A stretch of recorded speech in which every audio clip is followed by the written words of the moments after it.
umuhanda pirinsipale ni uyu nguyu, murabona ko ari umuhanda pirinsipale nguyu, umuhanda munini. Inzira rero ijya muri urwo rugo ngiyi.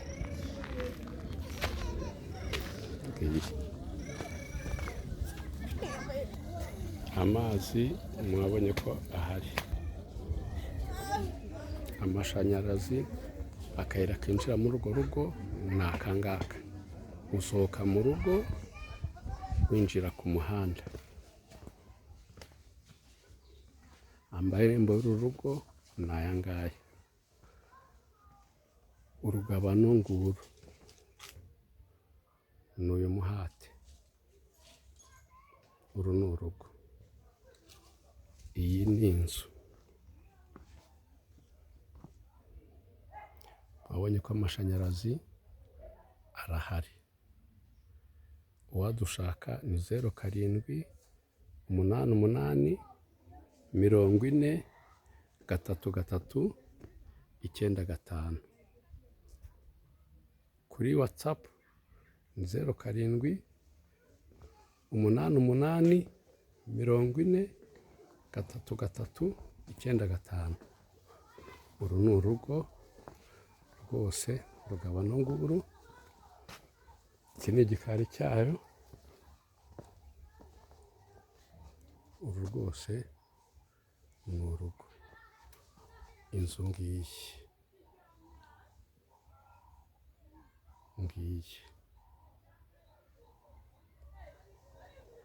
igikari ngiki.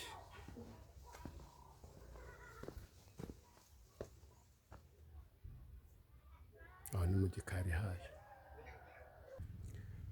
Amakuru yanyu? Twabasuye.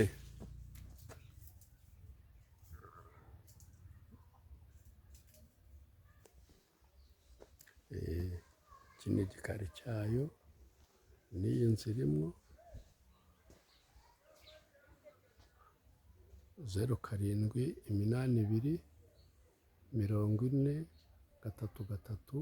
0788403995. Aha rero uru ni urugo rumwe ugarukira, ariko uru rugo ni rugari.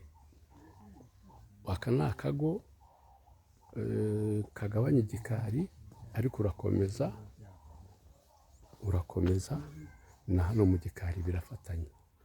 Aka ni akago bashyizemo kugira ngo kagabanye igikari, naho umuntu yahinga ruraza rugakomeza. Hano hepfo naho umuntu yahinga, naho umuntu yacagurira kugera uyu muhate, kugera kuri uyu muringoti. Ubu bwose ni ubutaka bw'urugo rumwe kugeza kuri aka karingoti. Uwadushaka 0788403995. Ruza gutya kugera kuri iki giti. Ubu bwose ni ubutaka buri hamwe. 0788403995.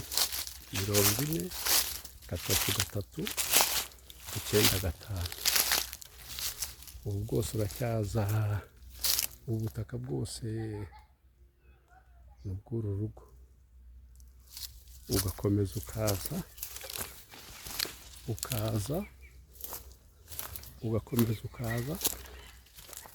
ukagera kuri uyu muhate. Murabona umuhate uzamuka gutya kugeza kuri uriya muhate wa ruguru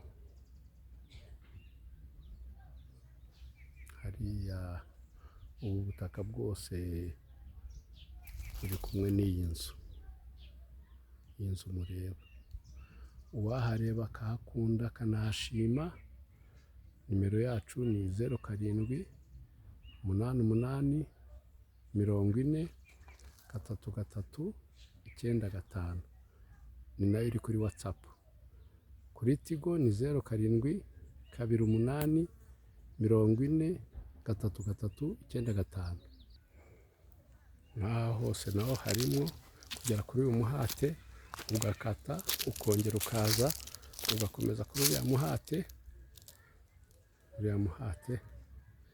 ugakomeza urwo rugo rwose n'igikari, ubutaka bwose n'ubw'uru rugo. Murakoze rero, mukore subscribe kuri channel yacu Tumenye BTV, mukoreshe utu video. Murakoze, murakagira Imana.